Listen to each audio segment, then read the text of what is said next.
Чет өлкөдөгү мекендешибиз 70-66 менен аяктаган абонент. Ошол мыйзам долбоорунун автору жөнүндө айта кеткилечи, көп талкуу болуп жатат ушул темада. Эми автор дегенде мындай да, урматтуу коомчулук, автор дегенде эле мисалы ар бир депутат отура калып эле колуна ручка алып мыйзам жазып отургандар да бар. Башка консультант жана башка эксперт топтор аркылуу идеяны берет. Мыйзам чыгаруу, мыйзам чыгуу өзү табияты ушундай. Коомчулуктан же башкадан келген ой пикирди депутат идеяны берип, атайын топ түзүп, анан эксперттерди жалдап жазылат. Конституция бул жөнөкөй мыйзам болбогондуктан бул жерде бир топ главалар бар. Көрдүңүзбү? Ар тарап юридикалык, укуктук, социалдык, маданий дегендей. Ошондуктан бул жерде бир уч топ жазган жок. Бул юристтер, эксперттер, мурда кийинки иштеп кеткен ошол сот тармагында жана башка укук коргоо тармактарында иштеп кеткен адистер.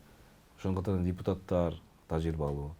Депутаттардын тажрыйбалуу мүмкүн консультанттары мына ушундай кенен бир топтон түзүлгөн топ жаз деген мен ойдомун. Андан кийин кечээ мына Бектур Жулпиев айтып кетти, тиги президенттик аппараттын жетекчисинин орун басары. 40тан ашык долбоор уже келген бизге депчи.